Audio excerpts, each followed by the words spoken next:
Hey, John. What's that, Alex? You know what I hate? What's that? I don't know, not much. I kind of like this movie, but I guess just sticking with the theme, I hate Speed Racer.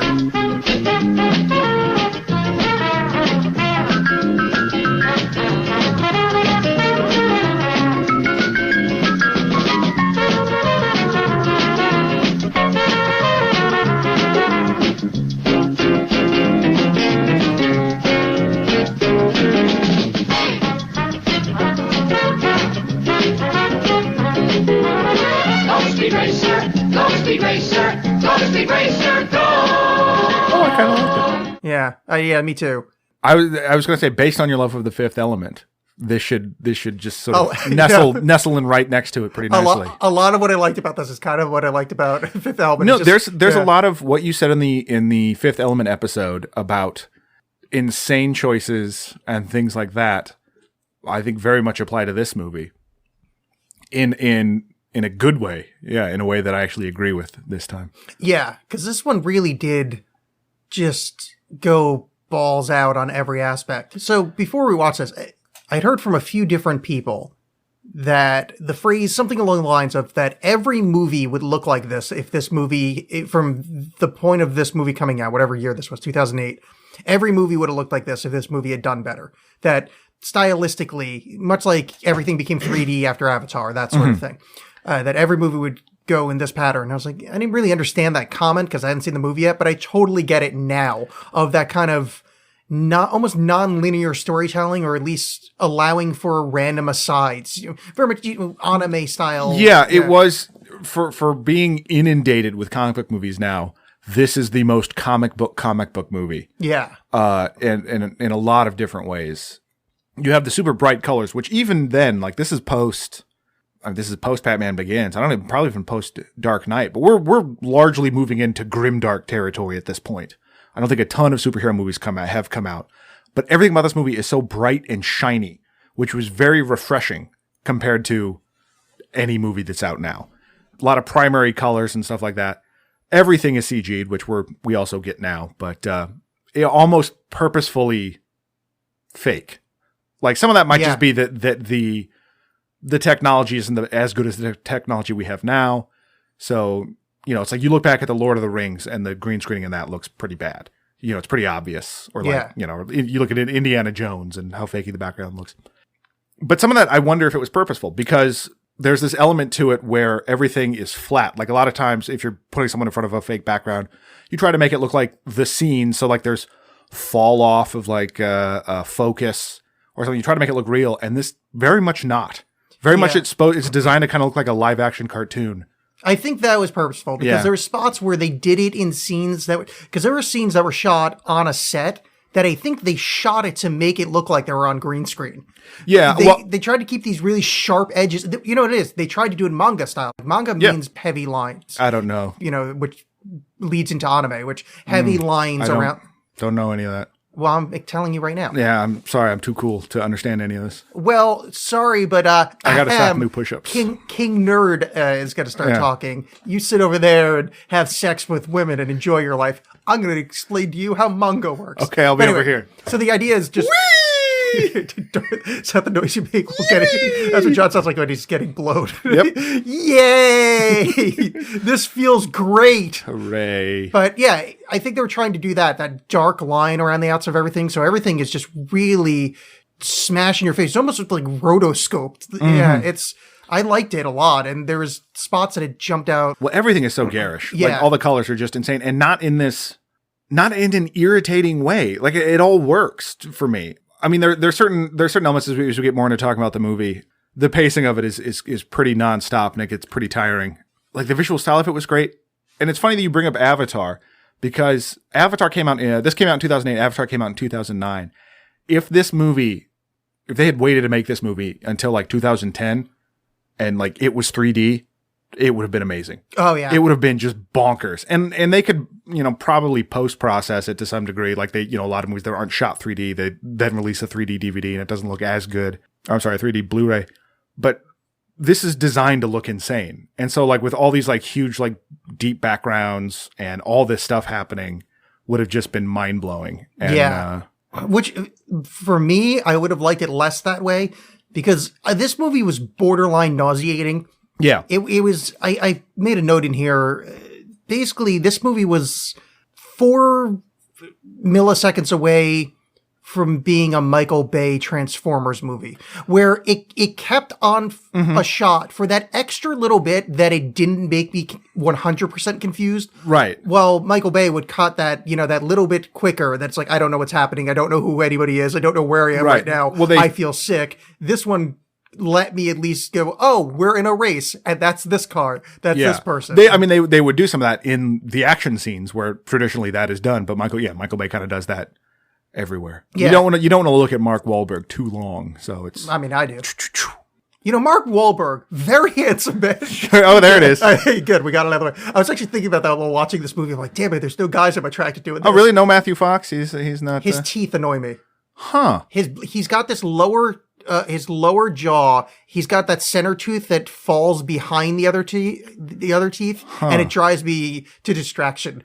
The performances in this are okay. Like there's nothing amazing, and I liked the villain, the actor that played the villain. Oh yeah, he was good. Yeah, who's great in The Thick of It, and I think he's in V for Vendetta, maybe, but not that that's a great movie. But I think he is in V for Vendetta. Yeah, Roger Alam or Alam, I don't know how to play his name, but he's just delightfully evenly British in this. Yeah, he's great. He plays that role well. He fits really well with the other acting because the acting style is meant to be kind of anime and kind of surface level, and he fits it. My problem was Susan Sarandon's too good in this, and it sticks out because you're like, hey, you're using emotions and subtlety, and I thought John Goodman was good, but still kind of stayed in the confines of it. Yeah. Like it wasn't too real, for lack of a better word. No, that's what I mean. Yeah, because it's interesting because I think another thing that I like about this movie, me personally having been just so thoroughly poisoned with irony, is that it is just straight up, it is what it is. There's not dodges of like, their last name's Racer, no one thinks that's weird, or the fact that they have a monkey around, that's just given. It's just, because that was in the comics or in the cartoon, that's what it is. And it's just fully embraced. And I like that. There's a way to do that. Like I like the Brady Bunch movie, how they take the goodness of the Bradys and juxtapose it with the real world around them and how weird that is. But there's nothing cynical about this movie. The thing cynical is the villains are the cynical ones. Totally. And that was just kind of refreshing. There wasn't any kind of like postmodern wink about it. The scene that kind of made me think this is going to be a movie I enjoy was very, very early on. There's like 3 scenes kind of overlapping to start the movie. It's Speed Racer in a race, racing the ghost of Rex, and then flashbacks to young Speed Racer, doing various things. But when we learn that his name is Speed Racer, and we've got 3 scenes kind of overlapping each other, like, all right, I think they're going to hit the tone of this movie perfectly, because this is already bonkers from the starting line. I didn't start liking this until the Casa Cristo race, the big rally race. The opening. Wait, which one? That was the one in the middle? Yeah, that's the big road race. Oh, okay. The one that Rex died in, or is believed to have died in. That one. And then there's this is my problem with the film pacing wise. Yeah. I didn't think it was too, you were saying it's almost like too. It's too much. Like it's at the beginning, like, so I knew that I was in for, that this was going to be something. Like something special to some degree, you know what I mean? Like they're just swinging for the fences, for good or ill. They're just putting it all out there.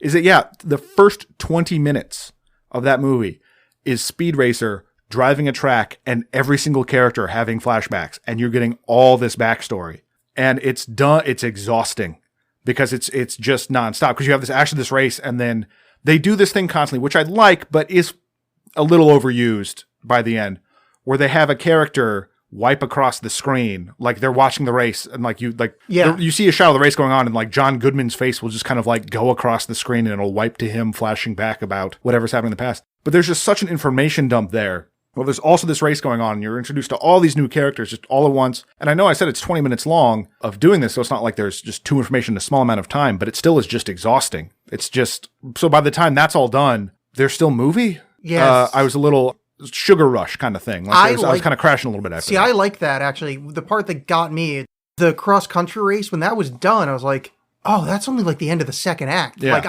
That's where I just kind of was exhausted. I don't think it needs 2 giant car races with but I mean, stakes. yeah, but it is a movie called Speed Racer, But, you know. but they did the second act race in the style that should be the third. Yeah. It'd be like a football movie where they do this is the getting into the playoffs game, Right. and they do the full length of it. Yeah. And that's normally reserved for the final game of the season. It's every episode of Friday Night Lights. Yeah, pretty so much. the pacing is just through real. I was like, oh boy. But I like that opening thing. I especially liked, and it's pretty cheesy, but I really liked him racing the ghost of his brother. No, that was kind of cool. His car kind of going through the previous race times. I was like, wow, this is winning me over. It's super saccharine and dumb, but I liked it. It reminded me of this great animated piece of art that I've seen from Japan. That's totally not anime because I'm far too cool for that. It's from a movie called Neo Tokyo, and I actually saw this on Liquid Television.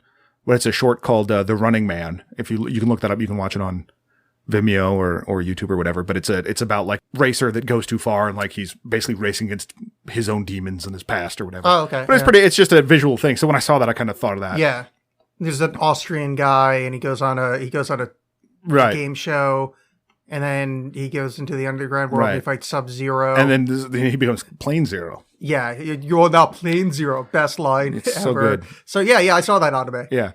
Yeah, I mean, it was interesting. There was a lot of stuff there, which I kind of want to talk about the racing a little bit, because the racing is pretty insane in that, I mean, I'm guessing, I don't really remember much of the cartoon. I've seen the cartoon.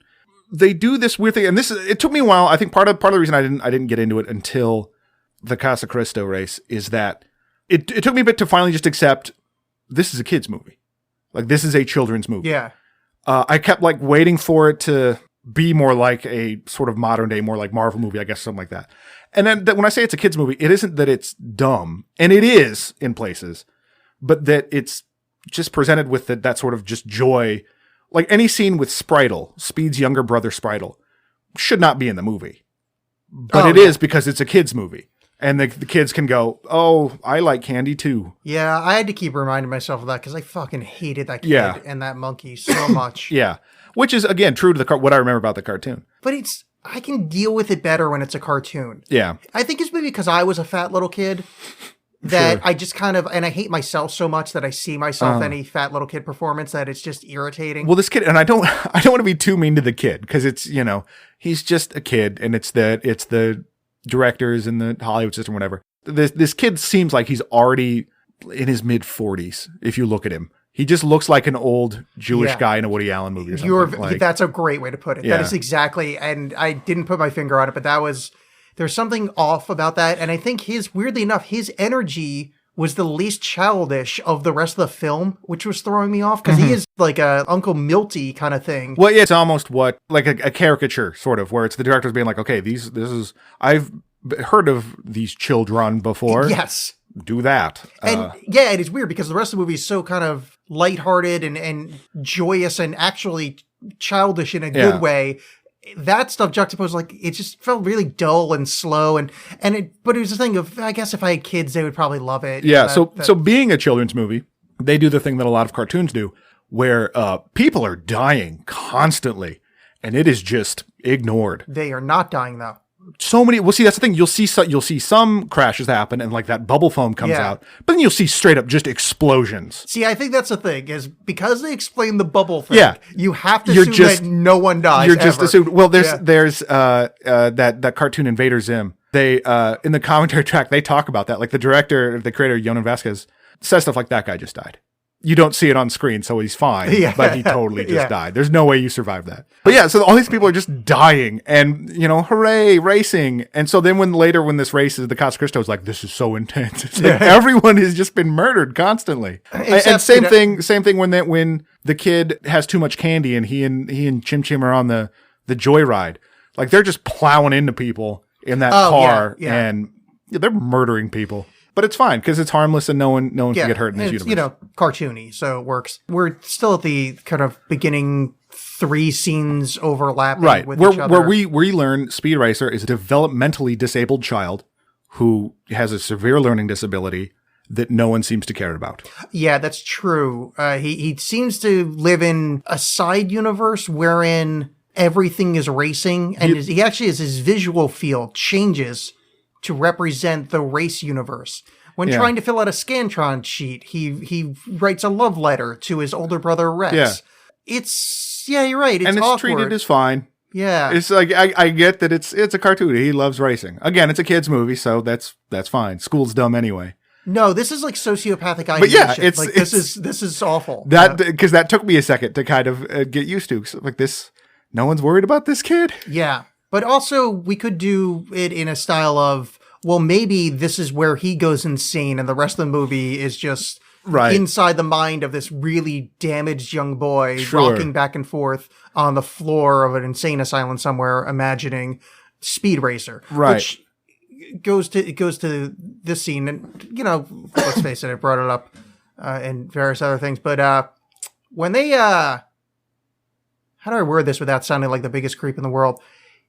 That scene where Speed's on Rex's lap and they're driving the car together, that was awkward in a lot of ways. Yeah. And the way it was filmed was, I don't want to say erotic, but he was filmed in a loving way that didn't read familial. Well, it did. I think part of the problem is that actor that played his older brother, who actually I mentioned Friday Night Lights earlier. He's great in that show, but he has this very like smoldering tough guy kind of thing. Yeah. That he doesn't ever come out of, and so in that he's still kind of this like, hi there, I'm your older brother, and it doesn't read as like brotherly and whatever. It's kind of it's grooming and creepy. So you get these flashbacks of every character. So you're introduced to every single character, including Speed. You hear about his brother Rex. You see Papa Racer, John Goodman, Mom Racer, Susan Sarandon. You meet Trixie, who talk about sort of an interesting choice. I thought it was interesting to have Christina Ricci be Trixie. It's a nothing role. She's just there to be like, go Speed, go. That's it. But it was interesting to choose Christina Ricci because, and maybe this is just me bringing it to the movie, but she traditionally plays like weirder roles and sort of darker things. So to have her do that is kind of an interesting little twist. I loved it mostly because I love Christina Ricci. She's great. She's fantastic. I was trying to figure out why she was cast, and I think it's this. She has really big eyes. That's exactly it. It's one of those things. That's exactly I think it just reads as anime. Yeah. Because she's got these giant eyes and one of those kind of, because her head is almost like the alien from Contact or any of the Greys. She's got this giant top head and slopes to this almond chin and these big eyes. So she's got like an anime specific features. A gray alien look that I was kind of irritated by the fact that they even bothered to give her a backstory because she's not really a character in the movie. Yeah. She's just there for Speed Racer to be like, I do love you. Yes. That doesn't really go anywhere. Or like they just don't really flesh her out at all. They kind of do when she races, which we can get to, and that doesn't make a whole lot of sense. But they give a little backstory about her always being in love with him as when he was a developmentally disabled child. I did like the little girl that played her though. Played young Christina Ricci. She did a great job. Actually, the kid that played young Speed Racer did a good job too. There's a lot of British people in this movie. And a lot of Australian people, because Moy, that's a word now. Mm-hmm. Moy, there's a lot of accents in this movie. And I made a note that the fat little kid sounds Australian at times. And then there's the Australian guy that lives with them, the mechanic. Sparky, dude. Sparky. What I was trying to figure out, so here's the question for you. What year is this? Yeah, it's... Okay. So in my mind, is this a post-globalism dystopia? That's why the accents are all over the place? In a way, yeah, because I mean, ultimately, this movie, Speed Racer's enemy in this movie is capitalism. This is true, yeah, like very late stage capitalism. Yeah, in which death races are intimately tied in. But it's timeless. Yeah, you know? Well, actually, I sort of like that though because it's sort of futuristic, but it's also the 1960s. Right? Yeah, no one has a cell phone, but I say this about every movie, but boy, is this Wes Anderson-y. There's that 1960s vibe around the house and stuff had such like that kind of. I guess. I mean, I see what you're saying, but I just the aesthetic of his like film, Jet Set kind of thing. Yeah, like that thing, and it read so much as that. I was like, oh boy, this would be great if Wes Anderson directed this. Because imagine like the dumbest car chases where it cuts back to like a diorama of like a cardboard car moving forward or something along those lines. Yeah. I like Wes Anderson. That's the takeaway. Let's just talk about him from now on. Fuck this movie. After all these flashbacks, you get the history of Rex being a racer, being a great racer, being sent mail bombs, which I don't really fully remember why that was the case. Well, okay, so spoiler alert, but here's what I think's happening. And we only find out at the very, very end, is that, so this leads into Rex being a dirty racer and getting kicked off the circuit, etc., and then eventually dying in a illicit race. What actually was happening is that he was like a whistleblower and trying to be truthful in his racing to try to overcome the nasty bad guys, which we'll get into later. Yeah. But I think those bombs were from the companies that he was racing against, which we don't know at the time because this happens earlier in the film. And I'm kind of, if this were a more in-depth film, I would be bothered by that because we don't have enough information to go by, and it's not really set up as a mystery. It's just like, oh, that's what's happening. Yeah. But since it is this movie, it's like, yeah. It's just like racing. It's cutthroat. Yeah, totally. Yeah, it's just like, yeah, I'm fine with it. Yeah, just, chim. Yeah. It's cool, whatever. So after, it's kind of like a James Bond movie, because after 20 minutes, the movie actually starts. Yes. Because after all this intro is sort of done, the movie sort of formally starts where it's post-race and just around the racer household. And they're visited by E.P. Arnold Royalton. Great name. Yeah, it is a fantastic name. Played by that British guy we were talking about. And he loves Speed Racer, loves his racing, and owns Royalton Industries. And John, more importantly, he loves Speed Racer's mom's pancakes. They're so good. That pancake scene had me, I was so enthralled with it. I actually watched it twice because this is, I don't know what about it, but his love affair with those pancakes had me just joy, pure joy. That's selling it. He's up there, and just randomly speaks in German because he's an English guy. Right. Yeah. Well, he's continental. Yeah.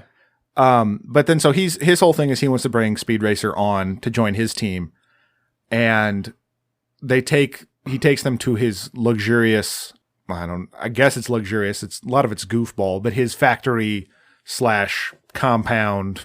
Yeah, he gives them the kind of the Wonka tour. Like they got all this crazy technology that they're building cars super fast, much faster than Pop Racer can build a car. Yes, in a vertical assembly line, which although just a throwaway line, was like, oh, that's kind of cool. Yeah, their vertical integration or whatever. And where they train the best racers and all this stuff. And boy, Speed Racer's not that into it because Pop Racer thinks that the big racing companies are the devil.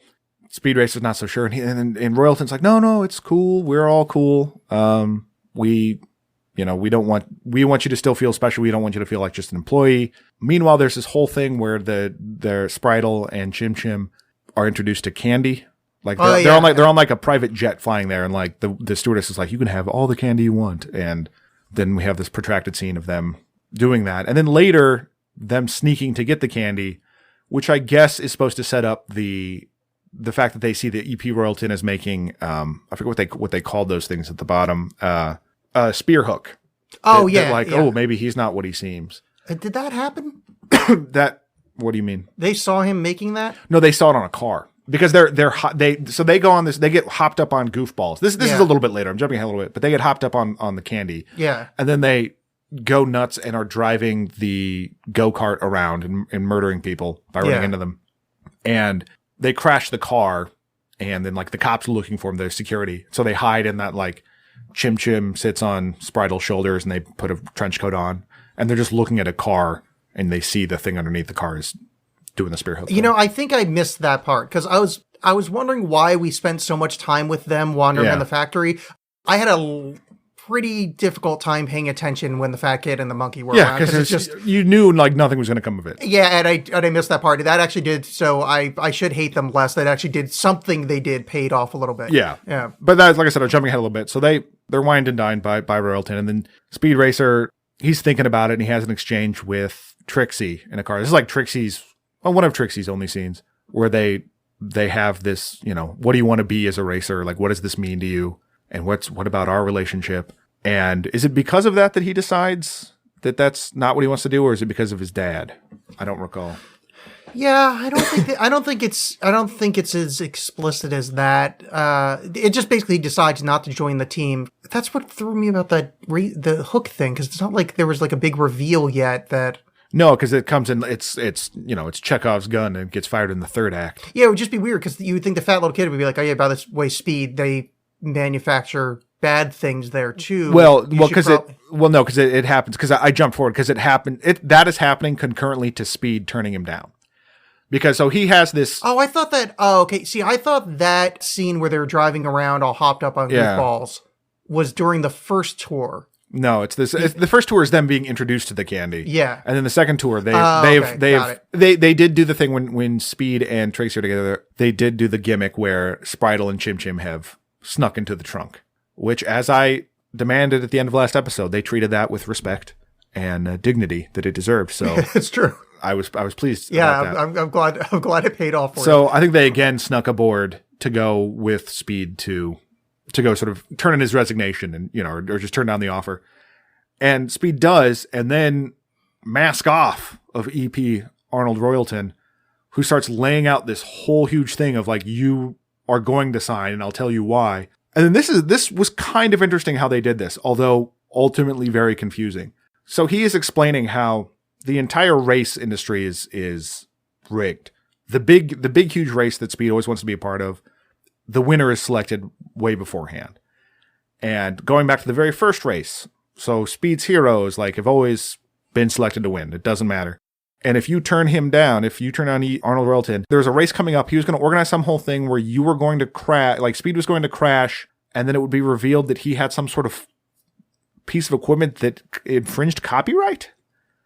That's where I kind of Yeah, I got a little lost there too. But yeah, go ahead. No, what I think it was is that he was going to arrange the crash, and then, because I think that copyright thing is just so they're embroiled in lawsuits and ruins the team. Right. And that would happen anyway? So yeah, it's not, I don't. So the whole time he's saying this, the screen has gone darker and you're seeing the things he's talking about happening as while his face zooms across the screen and that kind of thing. And yeah, so his whole thing is well, I'll do this and then I'll set you up so that you're in court forever and it's going to crush you and go to hell. And then we cut to that having had happened. Speed is in the locker room, bummed out that he lost the race. And this was the qualifying thing to get into the Grand Prix, basically. And he meets his, the guy that won that first race, Burns or something, I think was his name.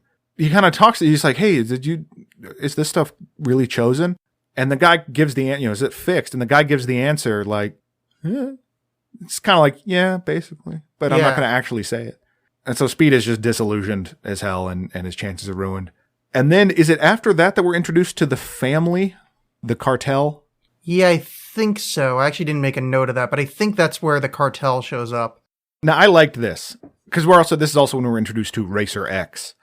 So yeah, that is, because the only thing that happened, sorry, we missed one part, was Speed's mom gives him the talking to of that racing is art and that he's a painter, because that's her kind of reaffirming his love of the thing to try to get him to race again. Right. That's the only kind of major thing that happened. Then it's the Racer X fights the cartel. Right, which so you have this group of people that are basically, at first I thought did they just reuse old costumes from Dick Tracy? No, those are those people's actual faces. Yeah. You just got the most grotesque British people you could find. Yeah. And just jammed them all in one room. And I liked that because I liked so it felt like all of a sudden I'm in this other movie where they're threatening this Japanese racer to, you don't know exactly what at this point, but they want to throw his hand into a piranha tank, a tank full of piranhas. This is going on and the evil boss gets a phone call from a woman driving a truck. And the woman's like, well, they're onto us. And then you find out that office they're in is in the truck. Yeah. And I thought that was so great. No, that was really cool. I was enamored with that. But let's one step back. Were we supposed to, and I know we find out later that it's not, but were we supposed to think that what he was feeding the piranha was his sister? No, because he's threatening the sister. The sister was part of the okay, because that bone looked such like a human thigh bone that it threw me off of is he? I didn't take it as that. Oh, I wasn't sure if obviously it wasn't because we meet the sister later, but it was, yeah. That threw me on on a deep level of like, this got really weirdly dark because it read that way to me. And since this is a very kind of PG, yeah, it felt movie, like we're gonna feed your hand to the piranhas and we're gonna do worse to your sister. But there's this action scene where we're introduced to Racer X and he chases this truck and stops them basically. And shoots the thing up. Yeah, and rescues the guy, the racer. Yeah, who is played by Rain. That is his name. Really? Yeah, he is the concept of Rain, made flesh. Oh. And that's his whole name? Is Rain. Wow. Yeah. I wonder if he's like a J-pop guy. Don't know. Because he's got the looks for it, and probably well, not K-pop. Oh, K-pop. K-pop. Oh, it was close. Yeah. Yeah. Singer-songwriter, actor, and music producer. Okay, yeah. Because, I mean, single name, he's got the hair. Yeah, all right. Yeah. Big success. Breakthrough album. It's Raining. Wow. Are you serious? Yeah. Oh, that's fantastic. And you find out that guy is part of a different racing car manufacturer. Like, was it Tokugawa Motors? Or something like that. Yeah. Tokukan Racing. So anyway, he rescues this guy, and that leads to Inspector Detector showing up at the racer. Wonderful. Racer. Yeah, which, I mean, that's just a goofy name. And stylistically, from what I remember about the cartoon, they made this character look pretty similar. But you talk about a handsome guy, that guy. Inspector Detector with like the very manicured, like he was like, it seemed like he was a model that they just went be in this movie. Yeah, he seemed like he was created in a lab. Yeah. Like he was like a handsome monster. Yeah. You know? Yeah, like if you did a Google image search for like handsome. Yeah, exactly. Yeah, that guy. But I didn't see his bottom teeth, so I guess I don't know. But that's why I didn't want to bring it up. So he's like, well, this cartel is evil and terrible. And we think they might be working with Royalton. We're going to try to get them. But to do that, you got to enter the Casa Cristo 5000, which is this rally race that is alleged that Rex, his brother, died during. Yes. The very race that killed his brother. Yeah. And there's a lot of scenes in this movie of sports announcers and newscasters giving you information. Yeah. And kind of giving you play-by-play as they go by the screen. Which they were fine, but a lot of times that slow pan across of the ad like kind of killed the energy for me in some cases. Because it wasn't like it was exciting. The move was exciting. It was just like the same kind of pace of any other scene in the movie where like someone was giving expository dialogue. They're just sort of slowly moving across the screen like, and now they're going into the stretch. Oh, yeah. You know, and it just, I get what they were doing. But like I said, that whole gimmick kind of got pretty old. Yeah, I was somewhat. I didn't get as bored of it as you did, but yeah, I'm in agreement there. I did like that they had different groups of people using different accents and different. Yeah, that is like that was worldwide. Yeah. But so yeah, Pops Racer, no thank you, says Pops Racer. Don't want anything to do with this. Yes. Guess what happens? Trixie and Speed, they make plans to go skiing. Wink. Yeah, so Trixie, and then Fat Kid, and Monkey are sitting on the couch watching the cross-country race. And who's at the cross-country race? Speed Racer. Driving the powerful Mach 5. And my favorite character, whose name I actually can't remember, the Snake Guy. Oh, Snake Eye's the best. That's the guy that, 85% Sacha Baron Cohen. Yeah, basically. Yeah. He just kept saying turds. Like, let's pinch off these turds. Yeah, he's great. Yeah, his name was like Cobra Face or something. Yeah. And he threw cobras with a catapult into other people's car. Yeah. So this is where they have the montage of greed, which I found hilarious, where they cut to different teams, like the Viking team being bribed with pelts.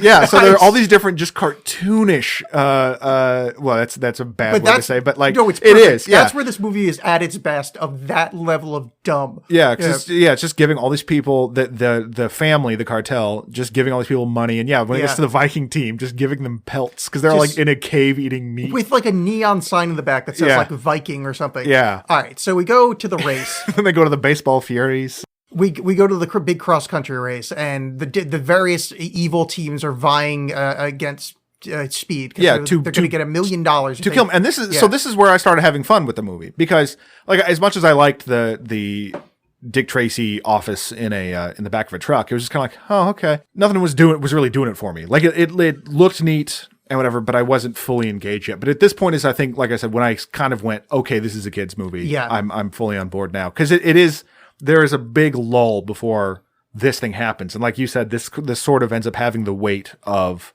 the big final race by the end of it, which it isn't. It's only the most, like, you could probably just show this bit as like a short film and it would be pretty fun. Oh, yeah, yeah. So this leads to my favorite spot in this movie. They're all fighting with their various car gimmicks. Some have maces, some have shooting goo or whatever the hell the other thing. But the best part of this movie, everybody's got these amazing gimmicks. And then at one point, Racer X just punches a Viking in the face. Yes, it's great. So it's this fantastic. So all these, like I said before, it's funny to me that this is the super dangerous race. Like, one of the reasons John Goodman is against it is not just that Rex died, is that it's full of, I think what they called them, headhunters and all this stuff. It's people just racing dirty and being evil and using all these gimmicks. But that's been happening already in these races. Oh, yeah. Like, people are doing those weird, using things at the bottom of their car to jump. These weird gadgets to do shit. But for some reason, it's worse in this, I guess. I don't know. But so these people are using these gimmicks, and the other Viking, Speed has thwarted the other Vikings, and the main Viking launches his car at Speed with these two giant mace spike ball things hanging off the back in order to stop him. Yeah, it's this super slow motion thing of, like, Racer X launches his car in the air, and it's this super epic thing, and then it just cuts to a close-up, and he just knocks him. And I think that moment might be exactly when might have been the moment where it was just like, okay, yeah, I'm with you, movie. Yeah, it's beautiful. And the fact that he was all proud of himself, he was like, yeah. That whole thing happens, and this is where the movie slowed for me, because wait, is that a 2-day race? Is that it's a multi-stage race, because then what happens is that they he gets past them, then I think he's oh yeah, no, the snake guy fucks with him for a bit. No, yeah, and then that's the end of the first day of the race. Right, because they lose that first day. That's when John Goodman and the rest of the family show up to the hotel room, and it's like, oh no, you doing this, and it's bad. Right, and, you found wherever we are, you found us. Okay, that we're not skiing. And this is the second best thing in this movie. So they all kind of forgive each other a little bit. John Goodman's like, all right, I'll work on the car because, you added stuff to it and now it's all out of balance. Mm-hmm. They go to sleep and then ninjas attack. Yes. While they're sleeping. Before, I liked that moment when John Goodman did that. When John Goodman was like, he was all pissed off. He's like, let me guess. You modified it and it's all out of whack, because they put all kinds of gadgets on Speed's car, like the stuff that would be in the cartoon, like razor blades and all this stuff. But so John Goodman is yelling at him. Well, I gotta figure, it's this weird sort of like forgiving. That was him forgiving Speed by kind of acknowledging, like, all right, we're doing good. We're gonna, let's really win this thing because he loves racing so much. It was just a sweet moment. I thought John Goodman did it good. Yeah, no, it was well done. But then ninjas attack. And then ninjas attack. So ninjas attack. They poison Rain. Mm-hmm. And then, but Speed and who else did they attack? Racer X. They wake up and beat the shit out of. Yeah, well, they poison Rain. The only other time I've seen this done, and I love this as an assassination or poisoning thing. The only other one I've seen this is in Grosse Point Blank, where they have a thread hanging over the sleeping person's mouth, and they just run liquid down it. Yeah, yeah. And I'm like, I always like, I don't know why. That just immediately made me happy when I'm like, oh, they're poisoning him. Oh, I love that method. It is. It's a good one. Of all the ways I've seen people get poisoned, that's in my top 5. It's not a blow dart. It's not, So there is a blow dart though, yes. but it hits pillows, and then Matthew Fox beats the shit out of the ninja. Because he's amazing at fighting. But the ninja fighting is so great because the Spritle and Chim Chim scene. Oh yeah. So yeah, the ninja comes to fight Spritle and Chim Chim, and you get this like that sort of anime style flashing lines behind them, and they just grab onto his legs. Then a moment I never knew I ever wanted to see in a movie happen, and then it turned out when I saw it, I was like, I've been waiting for this forever. John Goodman punches a ninja out of its own pants. Oh yeah, because they're holding his legs, and he just uppercuts this ninja, and the guy does a backflip, and you see like the polka dotted underwear. Yeah, he just punches him out of his own pants. And I also did like the Three Stooges where the Chim Chim and Fat Kid are holding onto the ninja's legs, and then Speed punches them. So because they're holding at his legs, the ninja bounces immediately back to full standing, so he could punch him again. Yeah, very very amusing. John Goodman turns out they flash to his ring that says Greco-Roman wrestling. Yes, which beautiful shot. Beats the shit out of everybody, and then because you and I think alike, I'm gonna guess you're gonna say the greatest joke in this movie is John Goodman saying, "Oh no, I don't remember." Yeah, ninja, more like nanja. Oh God, yeah. Great. I honestly, I think I shut it off for the night. After that, I went, okay. I immediately, I just put more like nanja, hilarious. I thought, that's a thing I hope John loves. Like, I thought of you in that moment, thinking, I really hope you've just been wooed by this film as much as I have. Yeah, and I can't stress this enough. Like, the stuff we're saying is pretty not interesting. Honestly, like it's just sort of like, yeah, then this happens. The visuals of all this are so fantastic. Like the way the camera zooms into the Greco-Roman wrestling ring and out, like it's amazing. It is the most comic booky movie I've ever seen, and it's I do wish more things were like this and as fun as this, because that's, like you said, like this Three Stooges style fight. There was other movies, I think in Fifth Element, I was kind of complaining about it. In this, it works for me. Yeah. Because the whole thing is just so sweet and honest and goofy anyway. Yeah, the only thing I disagree is I think what we're saying is very interesting. No, but I'm just saying, like, in terms of... I think so much so that the audience should be happy to listen and be proud that they're listening to the show. But I'm just saying, it's like, I'm not... we're not doing this movie justice by just describing what's happening. It's so much of it is how it looks. Cut to day 2 of the race. Rain is too sick to race because he's been poisoned. Right. So, Trixie steps up. Well... his sister, Wink, steps up. Was that the deal? I wasn't sure if that was actually if that was what's supposed to be happening. Yeah, is that she's supposed to race, because she's still a Togokan racer. Oh, that's right. Yeah. But because they know that she has hits out on her, they have put her in Trixie's helicopter, and Trixie is actually racing. And Trixie is a great racer. Yeah. Because why wouldn't she be? As explained by her saying, I know you're always saying that I'm as good as half the people on the NHL, or whatever the name of the racing league is. Yes, the NHL. No, I knew it wasn't NHL, but I couldn't think of what it was. But so she's racing, and she's just doing great. She's pulling all the same crap Speed is. Yeah, she's wonderful at racing, doing backflips, and in order to do this, she has to wear a lot of eye makeup. This is true. Which I thought was a bizarre choice. And they really focused a lot on how bad she couldn't see with the visor down. Yeah. There was a lot of time spent on that, which was a weird choice to me. But I think they just really, like, we need an excuse to have it be like, look, it's Christina Ricci. Yeah. And so it's... I did like that spot. So they're fighting in the cars, battling back and forth, and Christina Ricci's pressed up against a rail, almost to be thrown off a cliff. And Speed Racer does this kind of ninja star spin move, cutting between her car and the car attacking her thing. I was like, that was so cool. But this was the point that made me realize, and keep in mind, this is 2 hours into the movie at this point, probably. I went, oh yeah, the physics of this movie don't really... Nothing matters. But the thing is, it took me that long. That's how engrossed I was in the film, that it didn't occur to me like, none of this is even remotely feasible within the realm of physics. Yeah. It's fun. Yeah. Because so you're just like, he can just arbitrarily flip the car the way he wants it to, because why not? So this is, all right, so then... this is when they're fighting the snake guy, and he's calling everyone a turd. So they pass the snake guy up after this, and they go to this... spot of the race where there's no cameras. Yeah, and inside the pass. So they try to do a switch of getting, I guess, the Rain sister back in the car, or sister back in the car. Sister back in the car. Or one of the... No, it's actually, I think it is Rain. So they go, and they have my favorite physical fight scene in the film, is where they do like all the cool anime effects when they're all punching each other. Yeah, so the family is there to cut them off, the evil cartel led by Cruncher Block. Because Cruncher Block is going to stop them, but I think then Racer X shows up. Except forget there's some whole like back and forth that happens where like, I've got the upper hand. No, I've got the upper hand. Yeah, I think that was it. And then so there's just this giant fist fight. Yeah, and it's all super anime style. Yeah, I really like that because it's done as a real life people or whatever. I don't know how to word it in comparison to anime, but using the anime streak cartoon lines behind their fists. Yeah. And I thought it was so well done. And also, we haven't touched on the score in this movie is fucking amazing. Like the way they blended in the original Speed Racer theme during like the triumph moments, I was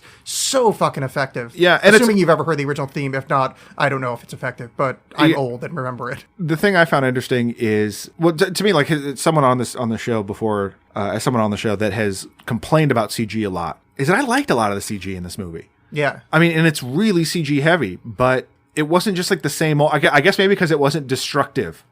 It was, I mean, there was certainly like stuff blowing up or whatever, but it didn't bother me. Maybe because it was bright and shiny and not just gray and crumbly. Yeah, and I think because I don't think they were trying to sell it as real, I think it makes it more real because you're like, oh, I'm watching a movie where this is the reality. I mean, there's still stuff where a lot of the car racing stuff I did not care. You know, it's like, okay, well, this is happening and this is happening. It wasn't as visceral as, you know, say like a real car chase or something, but it's still very well done. And you get a lot of, you know, it's a lot of the reactions of the people, particularly in the last race. But the CG was very impressive. And in that scene, because like, there's all this green screening and layering, multiple actions going on. You don't know if these people are in the same room at the same time when they're filming it, but it's all put together pretty well. So that leads to basically they win the race. Yep, they beat those guys, and they do. And I thought they pulled this off really well. So the end of the Speed Racer credits of the TV show, the opening credits, he hops out of the car, and like midway through, like running away from the car, the camera like freeze frame, and the camera moves around him, almost like it's a precursor to that Matrix style. Yeah. And they did that, and it worked really, really well. I thought because he just like flips out of the car. No, that was cool. And they just did it. And it wasn't, they didn't like hang a lantern on it that much. It just was, so much has already happened. It was just like, and here's this. Yeah, and they also, you know, I think it's this moment where I realized he's been wearing the Speed Racer outfit the whole time. Yeah. Where he's got the kerchief and but the thing is, again, they didn't hang a lantern on his, they didn't make this whole like, and you should put on your grandpa's kerchief before the race. Yeah. It's just like, nope, he's just dressed for some reason. It's oddly understated in that way for being the movie that it is. It just is like, well, here's the source material. We don't need to let people know this is the source material.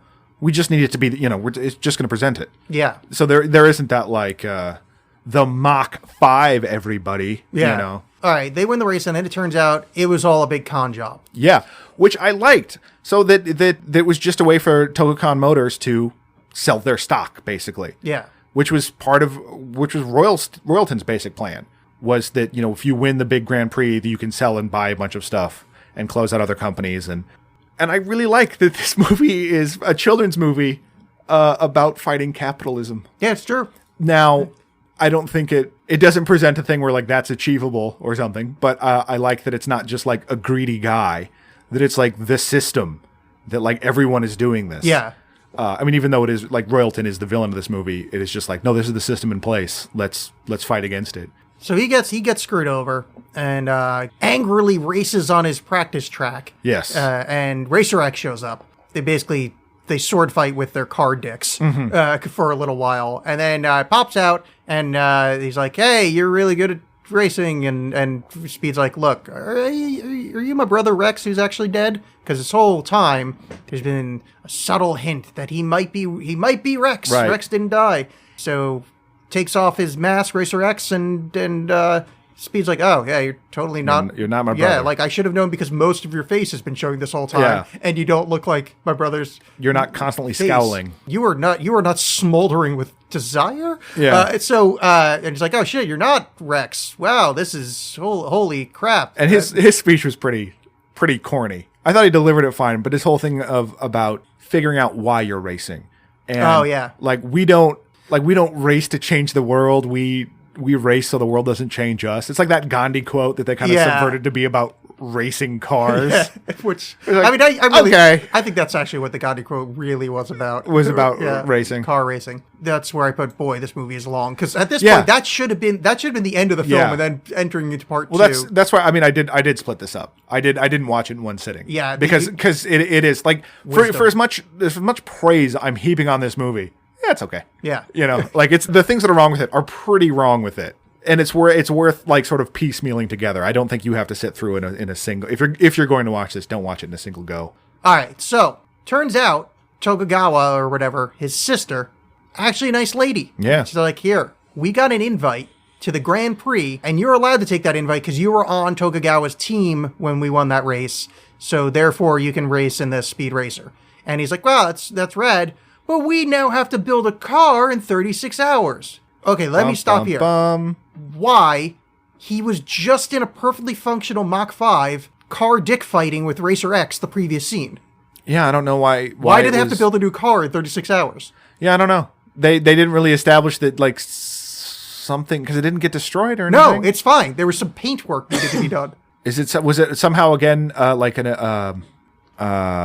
no, it wouldn't have been a copyright infringement thing because unless it's like it's Tokugawa's car. I don't know. Right? But yeah, because he's like John Goodman is like, how fast did Royalton say that they could build their crap?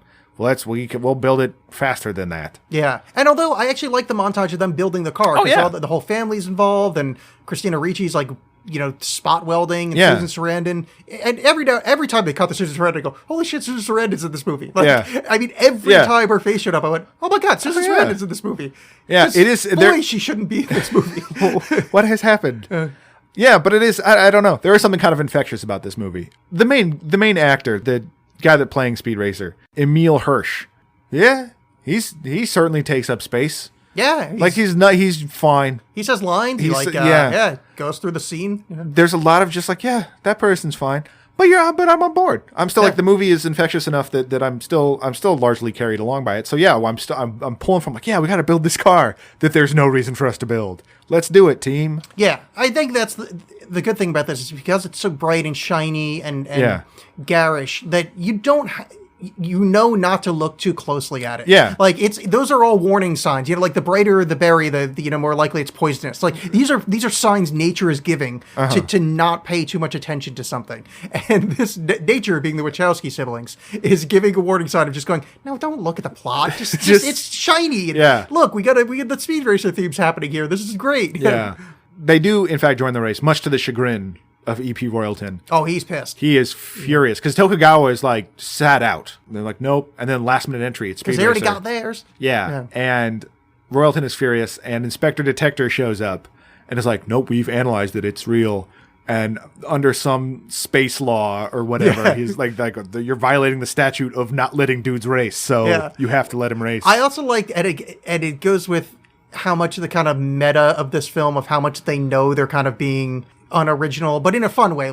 So when the announcers were going, wait, hold on, there's something happening over there. Yeah. They did it in such a rote, this is exactly the way it is in every other movie that I felt like, oh, they're doing this so purposefully. This is because the anime is mostly just recycled shots and recycled dialogue from previous episodes. It's almost like He-Man, where I just like that they kind of, it's them paying homage to that in certain kind of these trope ways. It was really fun. Well, I think it might have been here that I sort of finally realized that the Wachowski siblings aren't that horny in this movie.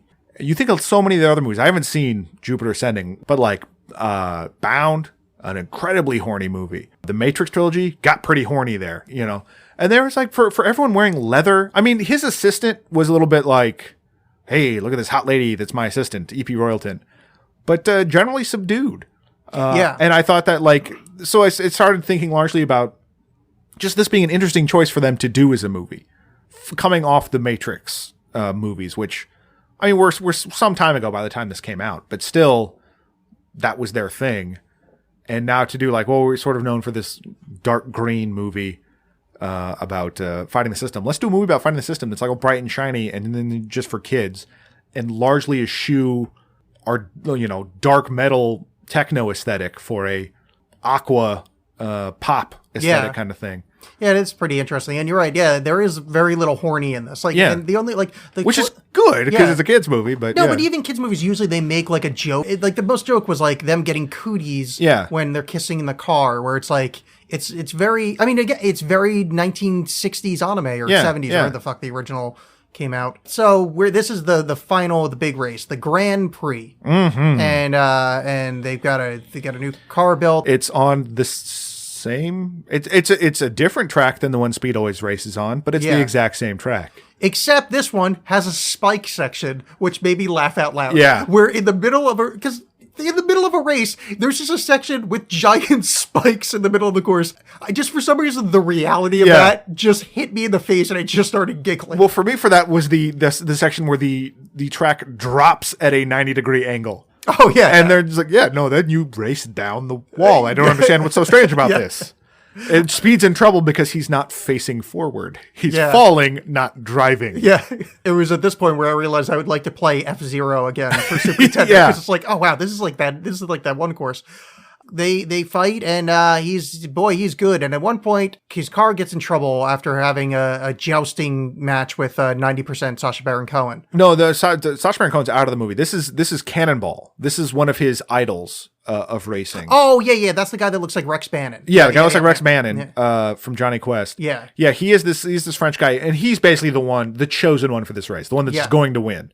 But Royalton has pointed out with Speed being involved that he's put a spear hook on his car. And he's like, I don't need that. And he's like, it's for just in case. Turns out just in case happens. Speed Racer's beating him, and so he fires that off. Basically what that does is it attaches the bottom of Speed Racer's car, and they're stuck together. And so he's just trying to smash him now. And then, so Speed sees that he's coming up to a camera spot, because for some reason there's only a few cameras. Yes. And he goes, all right, this is my chance. So he bounces his car up and spins it in the air so that the speed hook can face the cameras. Right. Thus showing the treachery. the dark underbelly, pun intended, of racing. Exposing the underbelly of racing. Yes. You think they meant that? That's good. These That's guys good are powerful stuff. writers. So that You want happens. good writing, Rick and Morty fans. Look at this. Yeah. So that happens. And his car's fucked.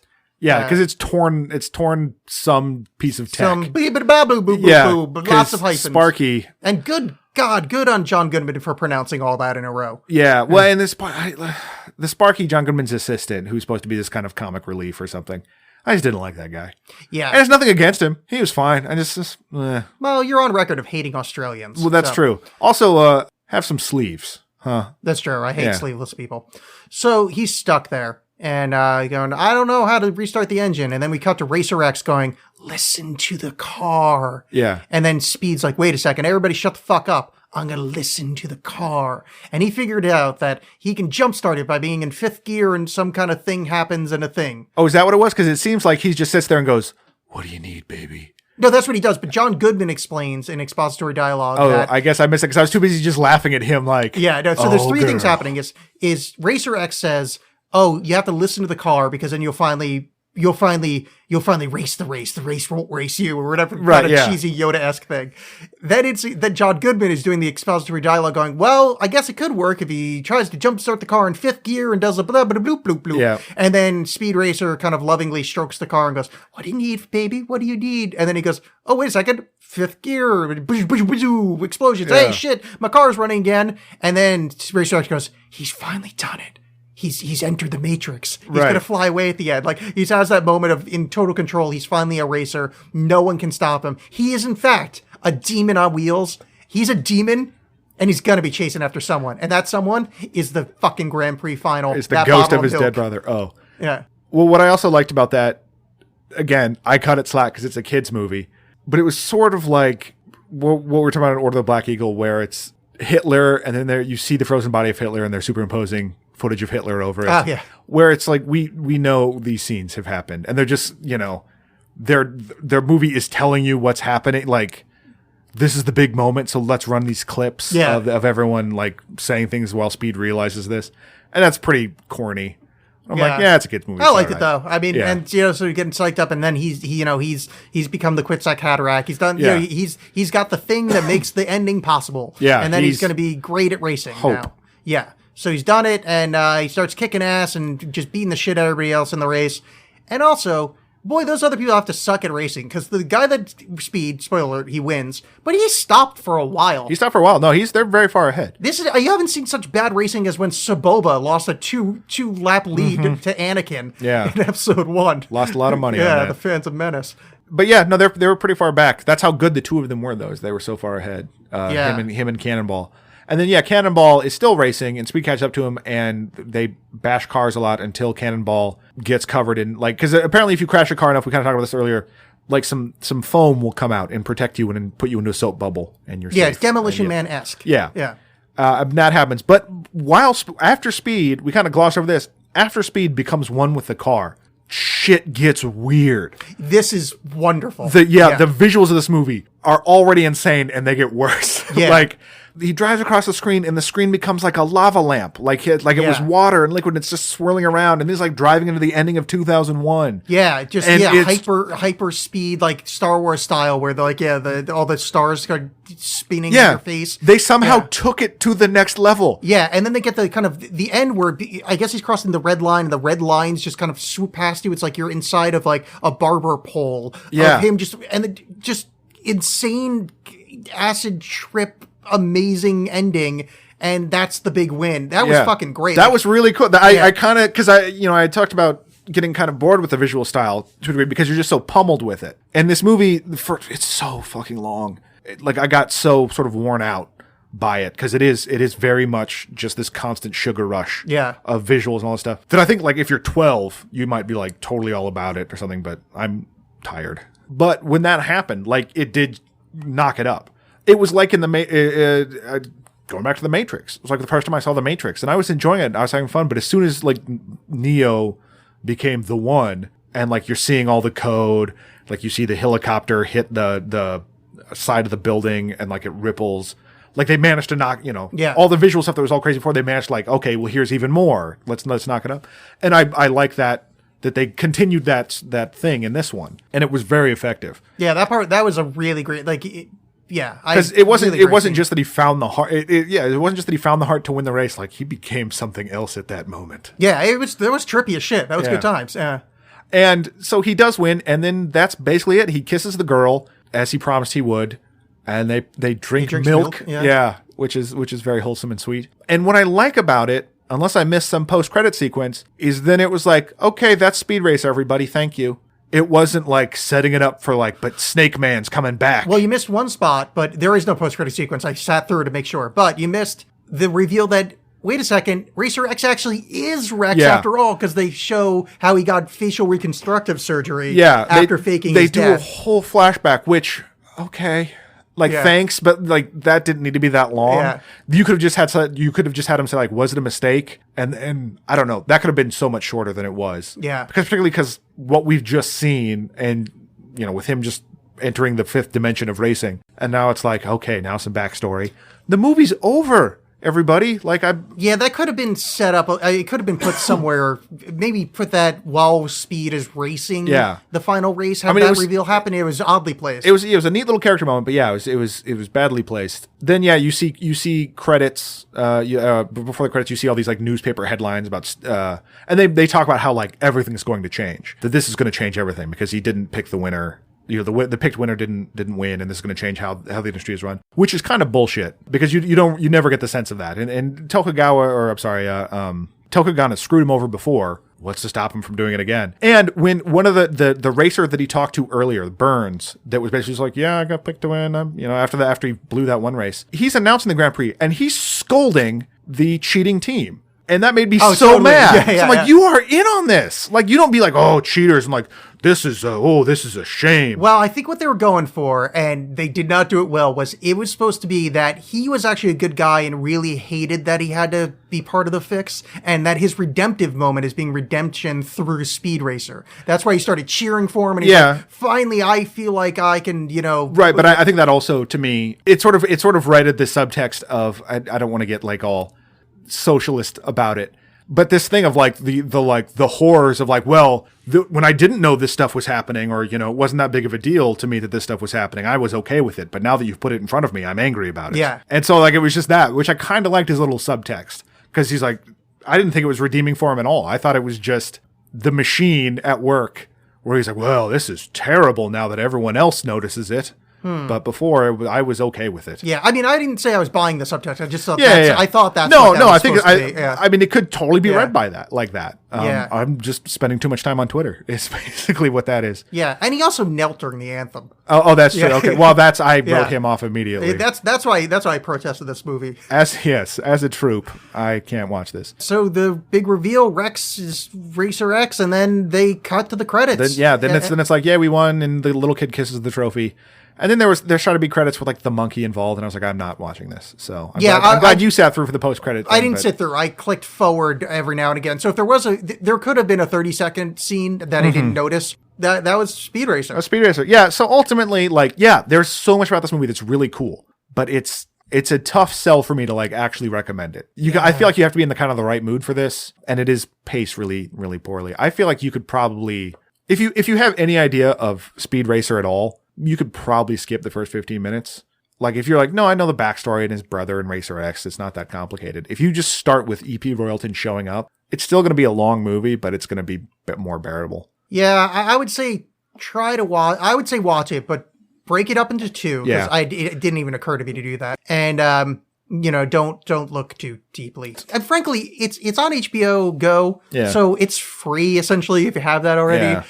like, don't put any effort into this. It's really just if there's nothing better to do. There's some very pleasing moments. Yeah, and my hat's off for them for like just like I said, swinging for the fences and just doing this bold, insane movie. But they unfortunately jumped the gun.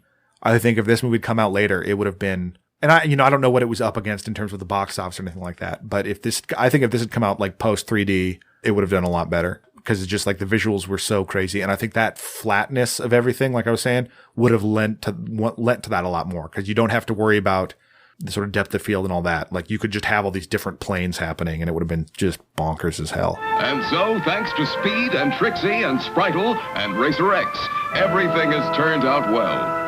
But more dangerous adventure lies ahead in the next thrilling episode of Speed Racer.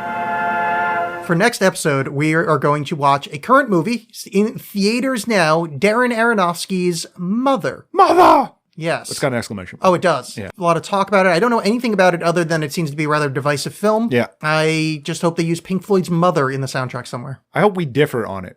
I hope one of us likes it and one of us hates it. In either case, then I'm right. I hope that we both like it equally and just have a joyous good time. And just we don't even say anything. We just sort of wistfully just look out in the distance and just, Mother. Mommy. Go to johnandalexhatestuff.com, leave reviews on iTunes, subscribe, do the things that every other podcast has told you to do, but do it for ours because that would be helpful. Thank you. Thank you. Bye. Bye.